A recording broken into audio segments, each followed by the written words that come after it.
The following program is sponsored by City Mission of Washington, Pennsylvania. Hello and welcome to Bizburgh. I am John Hall, your host for today's show. Dean Gartland is with us. Dean's the president, the CEO of City Mission. Dean, friend, welcome back. Well, it's good to be here, John. Thank you. Always good to see you, Dean. Good to see you as well. Yes, always. There's a lot going on at City Mission. I really admire the way that you handle so many things. You juggle a lot of balls at one time. But for people who are not familiar with City Mission, when you hear the word mission, you kind of think, the old style of 3 hot meals a day and a cot to sleep at night. But clearly the work that you're doing at City Mission goes well beyond that. Absolutely. And we, part of our vision is not to be just a 3 hots and a cot type of a facility. Sure. And so we have implemented many programs and services that really are zeroed in to help our residents overcome the barriers that stand in their way of becoming independent. So when people come to us, and they come to us in so many different ways. I mean, some folks have drug addiction problems, some have an alcohol addiction problem, some have some mental health issues, others have some medical issues that really have hindered them from really living an independent life. And so the mission, our mission is designed to address those barriers that stand in their way of them becoming independent. So what do? We operate 4 shelters that we have there in Washington, 1 for men, 1 for homeless veterans, 1 for women with children, and a shelter for single women without children. We also operate a medical clinic that's open 5 days a week, and everybody that comes to the mission, coming to our program, has to be assessed through our medical clinic. And so we partner with another organization in Washington called Centerville Clinic, and they come in and they have a doctor that's there a couple days a week. We have a full-time nurse there that helps our residents with medication, monitoring that. So our medical clinic operates. We have a Samaritan Center, which is where we distribute food bags and food and other necessities to the area's working poor and other unsheltered homeless that are living out on the streets. And so very significant part of our ministry. We also have a meal ministry, obviously, that's a breakfast, lunch, and dinner that's not just for our residents, but it's also for the community. That's free of charge. They can come and get a meal. Obviously, during this whole pandemic and COVID, we've been handing meals out at the back of the mission instead of having them come in and have a seat with us. But we also have a program called CTech, which is our Career Training and Education Center, a service that we developed over the last couple of years, and it's just been growing and becoming more significant for the men and women that are residing with us, really helping them, prepare them for employment. And it really does bring about the necessary skills that they need to make them more qualified for jobs out in our community. And so CTech has become a very significant part of what we do, as well as obviously we have our spiritual ministry that takes place as well. We partner with area churches, and various groups come in. They provide chapel service, and they provide the gospel, because one of the things that we are committed to is making sure that every person that comes to the City Mission has the opportunity to make a decision about their relationship with Jesus Christ. Fabulous. Dina, I'll tell you a quick story. I mean, I really didn't think about it much until you came into the studio here earlier today. My wife, she runs a small retail business. Now, she's on a drag where there's businesses, and sometimes people show up and say, "Hey, I'm a little down on my luck. Can you help me?" And my wife is pretty much a soft touch. So people show up, and she knows this. Anyway, over the course of about 6 weeks, a guy showed up a couple of times, and my wife, she's a believer, and she's encouraging. She's also witnessing at the same time. But at one point she said, "You know what? I can only help you so much." And he said, "No worries. Somebody told me about a ministry in Washington, PA, and I'm going to go work and find my way to this ministry. So I just want to thank you for that." And she came home and told me about that. And I was like, I know who that is. That's Dean and City Mission. So it's interesting. The word is out on the street in some way, and not to sort of, minimize any other homeless ministries in the area, but clearly there's a difference here. There is. This is our ministry is focused on the whole person, and so it's not just about their physical needs or just about their spiritual needs or just about their mental health needs. It's the whole person, and so when somebody comes to the city mission, and for whatever reason that has brought them to our doorstep, we are committed to helping them overcome those barriers and so they can live the most independent life possible. Yeah, it's fabulous. Okay, so in this weird time, of course, we're living in 2 years now with the pandemic, you continue to serve the most vulnerable people. And I love the idea about this C-Tech because, of course, the world's changed since you and I were kids, and the skill set needed to find a worthwhile employment and job, that's changed as well. So clearly, with C-Tech, you're addressing those needs. Absolutely. And one of the things, obviously, so when somebody comes into the mission, and so they're going to be with us probably 6 months to maybe 18 months that they may be with us, maybe, and so for some people, maybe a little bit longer. And so when you're putting your resume together to go get a job, they're going to see this, employers are going to look at that gap and wonder, what have you been doing during this period of time? Well, this is one of the things that we really address that issue. And so when people are engaged in our C-Tech program, they're gaining certificates in food service and food safety. They're getting they're learning how to operate a forklift, and they get certified as a forklift operator. They're able to go and get their CDL license. And so we have people that are driving tractor trailer across the country as we speak. No kidding. Because of your work. Because of our work. And they have, coming into our program, one of their goals was, and I've talked to several people, residents, who said, they just wanted to get their CDL license, be a truck driver. They've dreamt about that. Well, we were able to assist them and achieve that goal, and they're out driving tractor trailer today. Fabulous. C-Tech at City Mission in Washington, Pennsylvania. Hey, Dean, if people are listening, they want to contact the mission, let's take a break and just give us contact information. Sure. They can go on our website at www.citymission.org, and there's a lot of information there about the City Mission, what we do, and how we do it. And it also gives them the opportunity to give. So they can support our work, or they can call us at 724-222-8530, and I would be glad to talk to them, or they could talk to one of our staff members. Fabulous. Let's take a minute and talk to one of your residents. Jesse's with us from City Mission. Jess, come on in and welcome to the show. Thank you. Yeah, it's a pleasure to have you here. Okay, so Jess, tell us, your story. I'm always interested in hearing, what a person was like, what happened, and where you are now. And you've got some time to open up on that. Okay. Well, my descent into addiction began at a very early age. Between 3rd and 4th grade, I smoked my first joint. And you told me that you're the youngest of 12 kids. Yes, sir. Okay, so I understand that. I'm the next to the youngest of 7 kids. So those who have gone before you sort of set the template of who you are as a guy, right? Yep. In fact, it was one of my brothers who turned me on to that joint. I understand. And shortly thereafter came the booze, and at that point I thought I met my best friend. Yeah. And I struggled with that. Later in life, I come to realize I was basically self-medicating my own mental health problems. Now, you're saying, 3rd or 4th grade, so that's like a 9-year-old or a 10-year-old. Now, you can only imagine, and of course you've thought about this, what that does to the brain, right?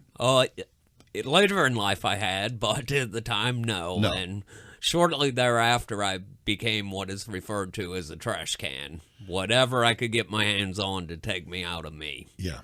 So your journey as a guy has been very difficult. I mean, has there ever been a period where you've sort of strung together any amount of sobriety? Actually, in 1993, I was living with a woman, and she said, make your choice.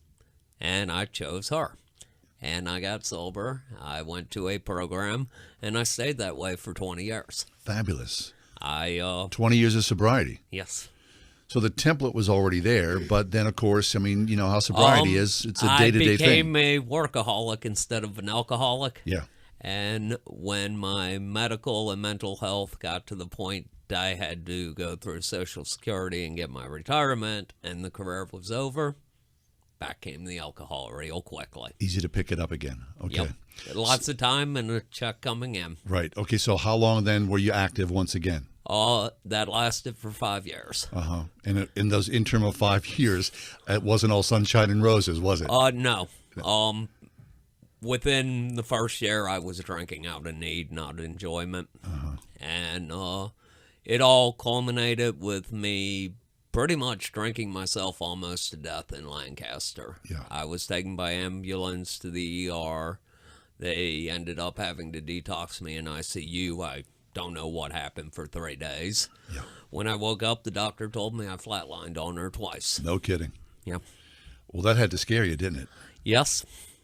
That's the day I looked up. I said, I need help. And it was not me speaking, but I told the doctor that I wanted dual diagnosis, long-term inpatient. Yeah.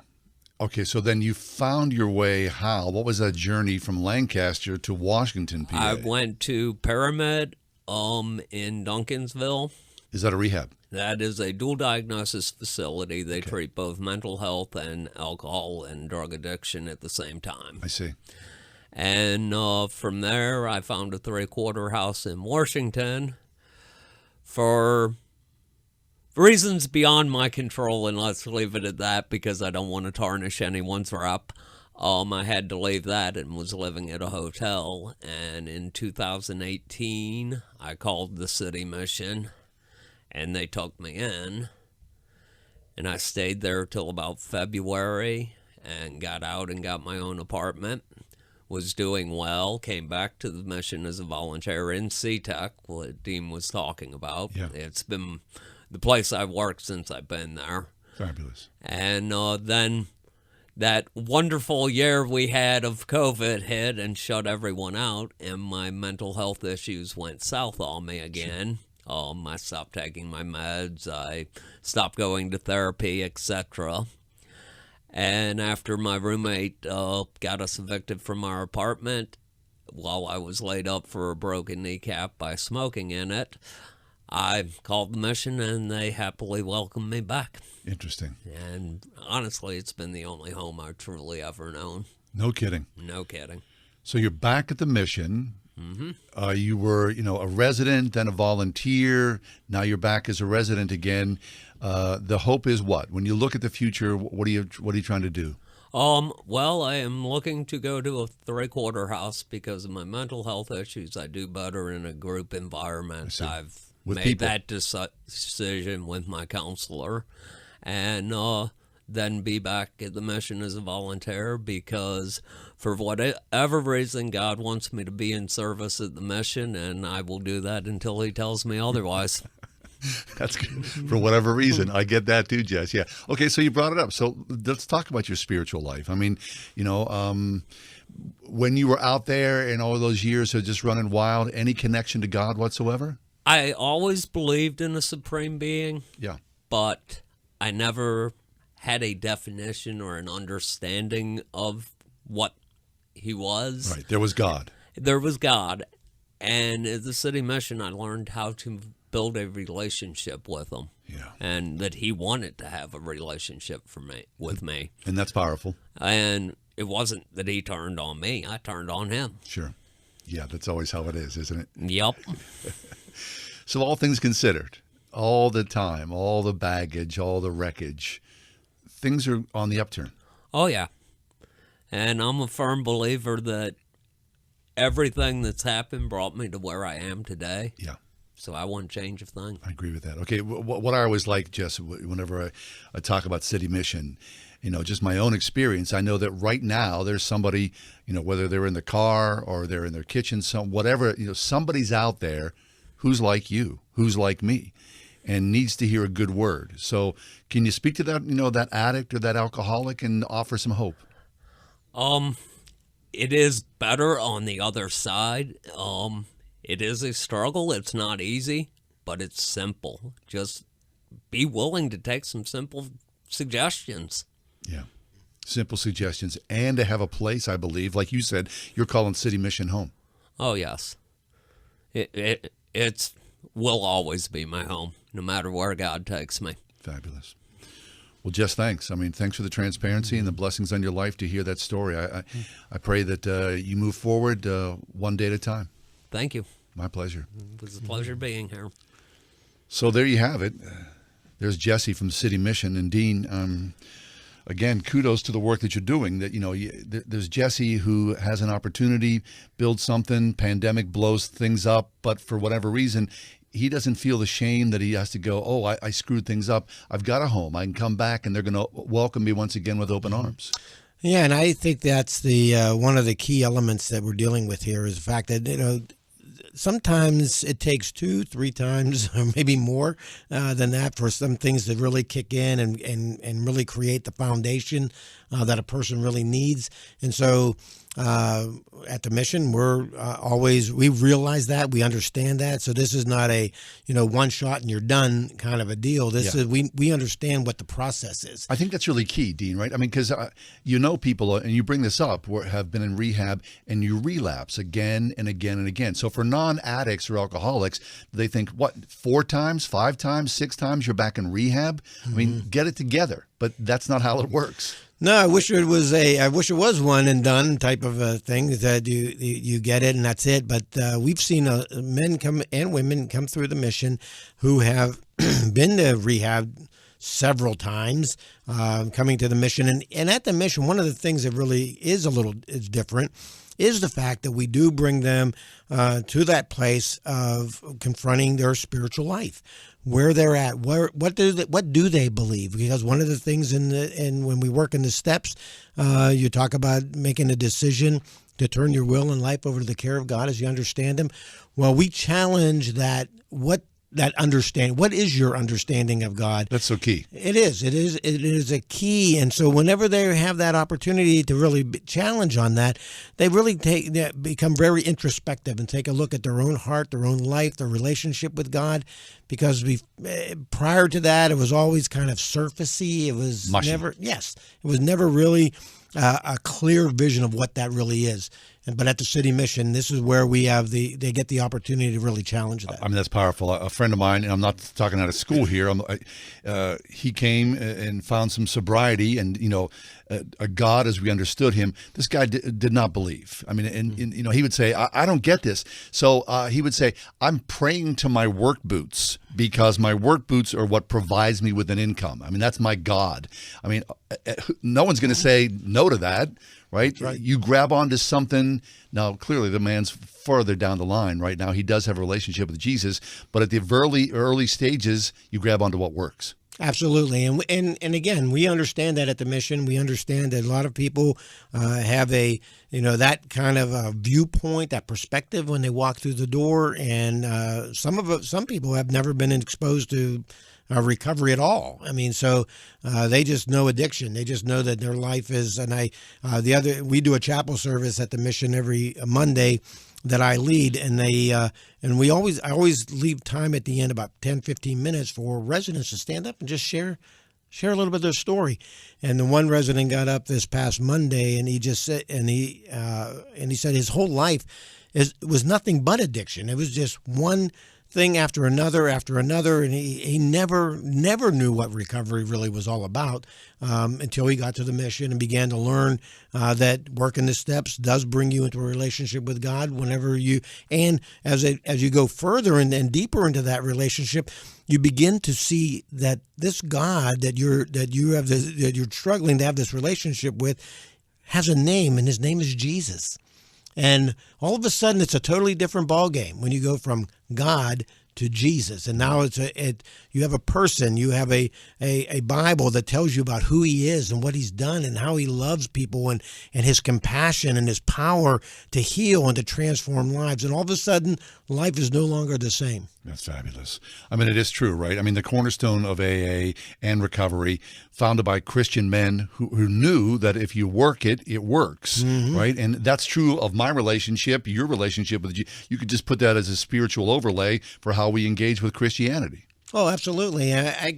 So many people that, you talk to, and they, when I sit down with them and they say, well, yeah, I believe in God.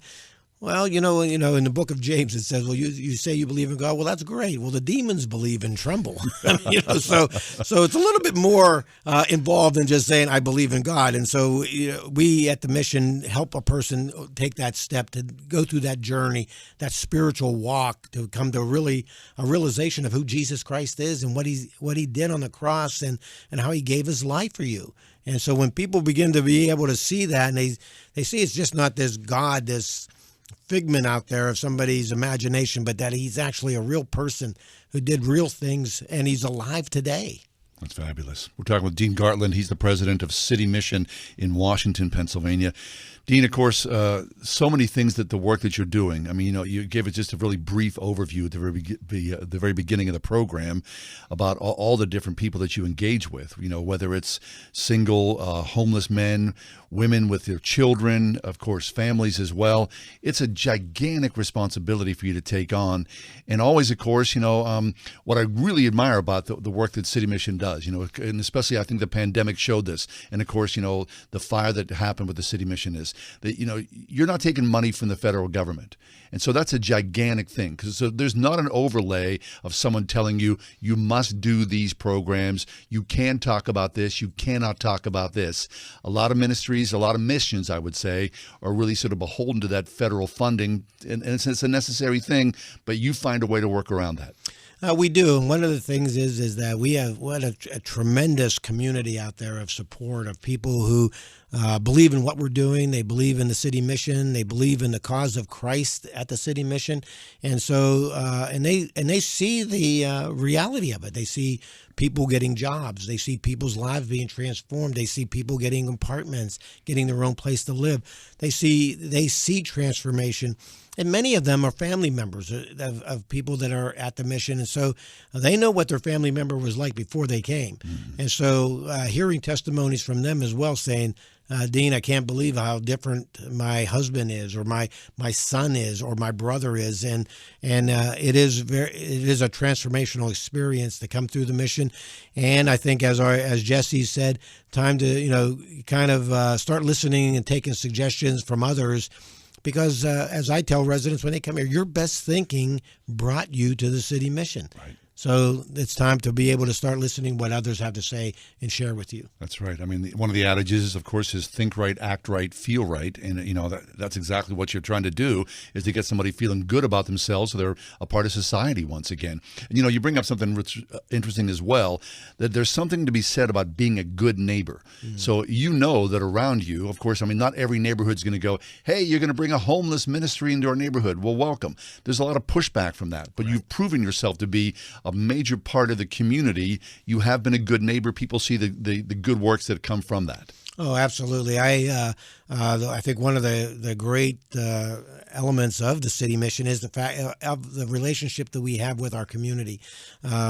Whether it's the government officials, the politicians, whether it's the business community, our church community, and individuals, they see what's going on at the mission. They believe in what we're doing. They see the transformation that takes place.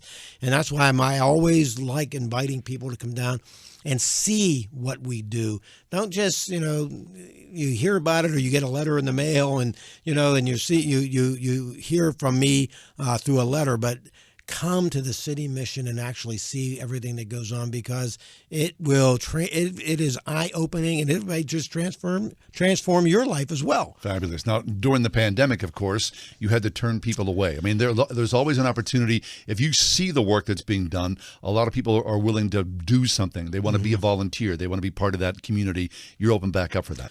Yeah, that's been one of the very disappointing things about this pandemic has been that we've had to limit and at various times actually eliminate any volunteers or people coming onto the campus in order to keep our residents safe, as well as our volunteers and others safe, our staff. So it's been like a roller coaster. So there's been times when we have had nobody. And then there's times we've said, okay, we've opened it up a little bit and brought more volunteers and did tours of the mission to bring people on. And then we went through another time where we had to eliminate it again.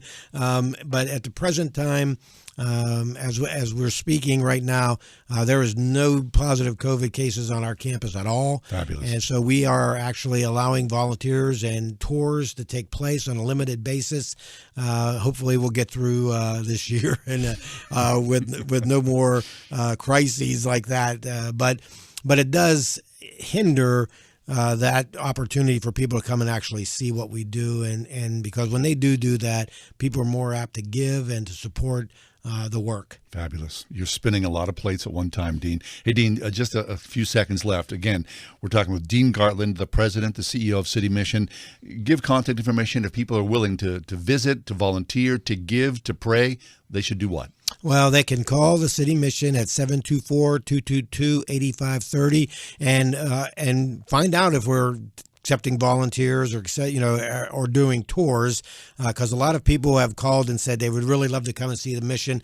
So the best way to be able to do that is call us and to be able to find out whether those opportunities are available. And of course, citymission.org. Go online. You can give. You can pray. You can find out what our needs are. We would greatly appreciate it. Fabulous. Dean Gartland from City Mission. And Jesse, thanks for being with us here today. You're welcome. Thanks for having me. Pleasure's been mine. This has been Bizburgh. Thanks for being with us. We'll see you next time.